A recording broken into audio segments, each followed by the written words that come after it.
Salut à toi. Alors évidemment, je ne suis pas prof, hein. J'étais encore élève de terminale l'an dernier. Et juste rapidement, pourquoi est-ce que je fais ça? Tout simplement parce que la philosophie, ça me passionne, parce que je veux vous transmettre cet amour pour la philosophie que j'ai, et je veux vous apprendre des choses, et puis je veux aussi apprendre des choses, tout simplement. Et ces vidéos ne s'adressent pas qu'aux élèves, elles s'adressent aussi aux passionnés.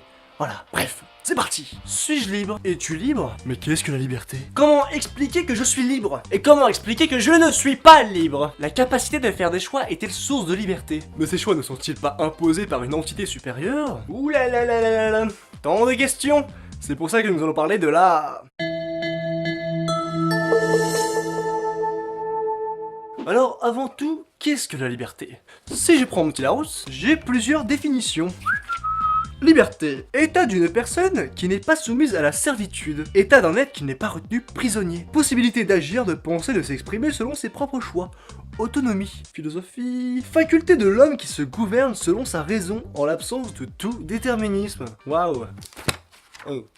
Donc en gros, être libre, c'est l'état d'un être privé de toute contrainte pouvant agir sur lui. Être libre, est-ce que c'est être au-dessus de tout? C'est-à-dire que je ne suis pas déterminé, c'est moi qui me détermine moi-même. Et là mon gars, on parle de libre arbitre. Mais cette notion de libre arbitre est-elle vraiment valable? L'homme n'est-il pas déterminé? Et bah justement, pour Spinoza, la liberté, ce n'est qu'une illusion, parce qu'on ne sait pas ce qui nous détermine. Et oui mon gars, c'est-à-dire que nos actions sont le résultat d'un enchaînement de causes. Voilà ce que dit le petit Spinoza.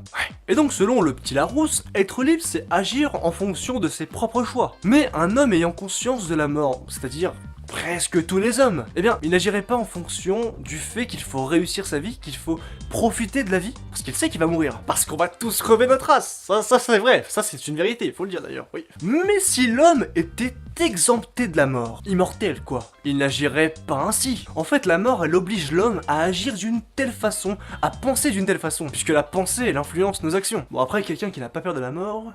Ouais mais si, parce que y a toujours cette conscience de l'existence de la mort. Donc l'homme n'est pas libre? Enfin, il l'est ou il l'est pas? Ah, telle est la question. Pour Rousseau, la liberté c'est l'obéissance à la loi qu'on s'est prescrite. C'est comme Han Solo qui dit: il n'y a qu'une seule personne à qui j'accepte d'obéir, c'est moi. Du coup, les personnes qui ne sont pas comme Han Solo, qui acceptent d'obéir à la loi, c'est-à-dire une grande partie d'entre nous, on ne serait pas libre, selon Rousseau. Ainsi, la loi serait-elle un frein à la liberté? Parce que la loi en soi, elle nous octroie certaines choses. On peut pas violer, on peut pas tuer, mais attends, on n'est pas libre du coup. Mais en fait, la loi, elle nous prive de certaines choses pour permettre la sécurité dans la société.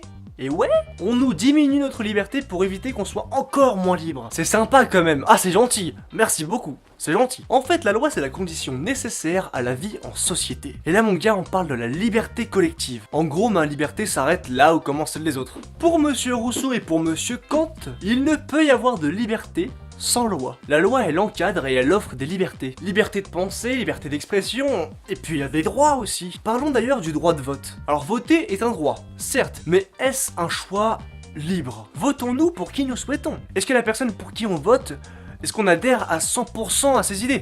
Bah non. Et en plus de ça, notre liberté se voit encore plus réduite par les sondages, parce que du coup bah on se dit ouais bah lui il va perdre forcément. Du coup on vote pas pour cette personne parce qu'on sait qu'elle va perdre, et on vote contre cette personne.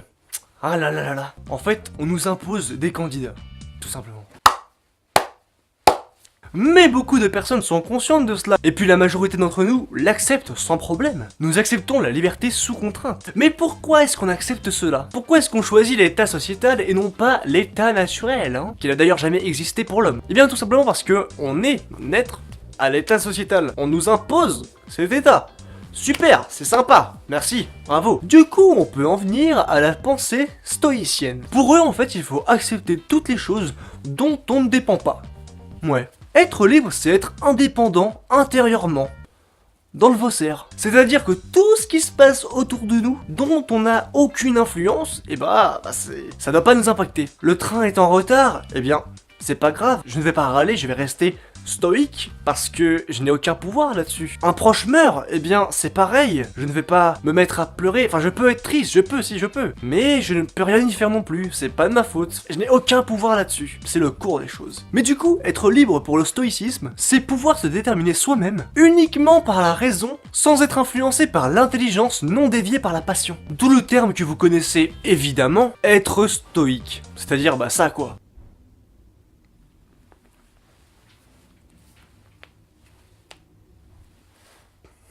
Maintenant, j'aimerais que tu me donnes ton avis dans les commentaires sur ce que je vais te dire. Alors, un chien domestique, est-ce qu'il est libre? Petite situation là, rapidement. Le chien est attaché, en soi il n'est pas libre, il est subordonné à une entité, à une puissance supérieure, c'est-à-dire l'homme. L'homme le détient, il appartient à l'homme. Le chien n'est pas maître de lui-même. Mais si on offre la possibilité au chien de partir, si on le détache, bon déjà il aura le pouvoir de choisir entre deux parties sans contrainte exogène, extérieure. D'ailleurs c'est monsieur René Descartes qui dit ça, lui il parle de la liberté d'indifférence. Sauf que le chien ne choisit pas de partir, il décide de rester un chien domestique. Ainsi ne peut-on pas dire qu'il est libre d'accepter sa non-liberté? Ne serait-ce pas une forme de liberté de ne pas vouloir être libre? C'est un choix. Dans ce cas-là, le chien, il est libre. Sauf que le chien est en quelque sorte prisonnier de son confort, prisonnier du confort que l'homme lui a offert. Donc le chien ne peut pas connaître l'éventuelle liberté qu'il pourrait obtenir en partant. Parce qu'en soi, il ne connaît qu'une seule vie possible, celle du chien domestique. Auprès des hommes, on lui donne tout, il n'y a pas besoin de travailler.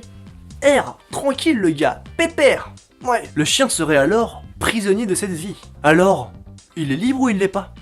J'aimerais avoir ton avis dans les commentaires, et avec des arguments, bien sûr. Merci à toi, j'espère que la vidéo t'a plu. Tu peux bien sûr liker, c'est très important, ça me fait beaucoup plaisir, merci beaucoup. Et puis, comme d'habitude, si tu n'es pas abonné, eh bien abonne-toi. Tous les youtubeurs le disent, et faut que je le dise, c'est important, parce que sinon tu t'abonnes pas, hein. Ça crée un petit stimulus, tu vois, un petit réflexe, boum. Vas-y, du coup, tu peux t'abonner. Non mais vas-y, franchement, vas-y, j'attends quelques secondes. Là tu descends la souris, tu cliques. Simmer. Bon, moi je te dis à bientôt, pour l'instant il y a une vidéo par semaine, c'est très cool. Et voilà, moi je te fais des gros bisous sur les fesses, et voilà, salut, ciao.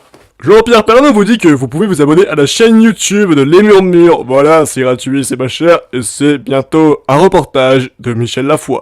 Oui, je sais pas qui c'est, je sais pas du tout qui c'est Michel Lafoy. En tout cas, bonjour à toi Michel Lafoy, bisous sur les fesses, salut.